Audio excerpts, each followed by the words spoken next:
Hi, I'm Dana Singiser, co-founder of the Contraceptive Access Initiative. We are in the midst of major breakthroughs in over-the-counter contraception. The first birth control pill to be sold on store shelves is now the most reliable birth control available over the counter.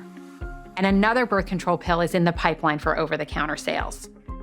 However, people shouldn't have to start paying more for the birth control pill just because it is now over the counter. So what is the roadmap to ensure truly affordable over-the-counter contraception?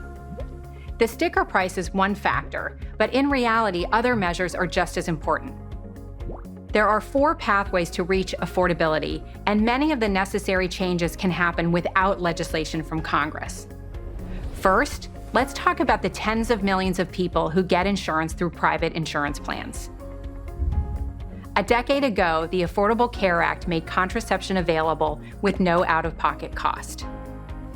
The implementation guidelines, however, only require insurance companies to cover contraception when obtained with a prescription.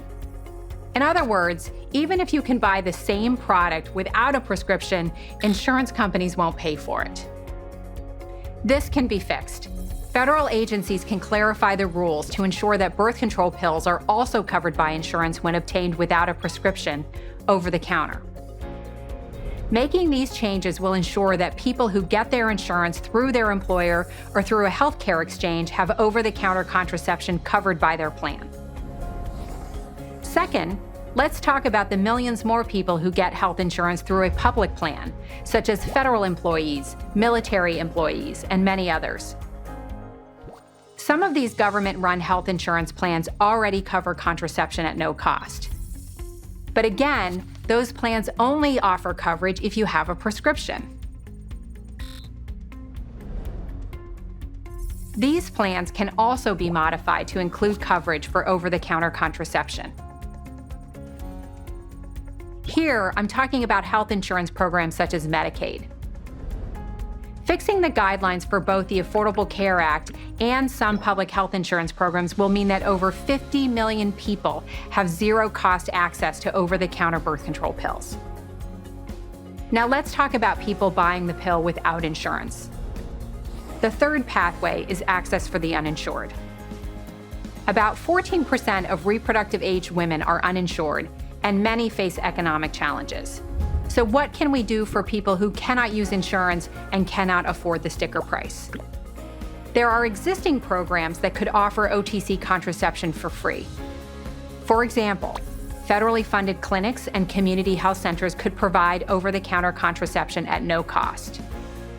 And the pharmaceutical company can offer coupons or rebates to lower their cost. Finally, there are many who will simply need to purchase over-the-counter contraception. For them, the fourth pathway is ensuring a low retail price. The pharmaceutical company sets the recommended price, and retailers typically use that price as a guide. However, some people won't be able to afford the sticker price for over-the-counter birth control pills.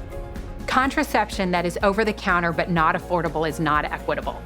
There are concrete steps we can take now to ensure that over-the-counter birth control pills are affordable for all.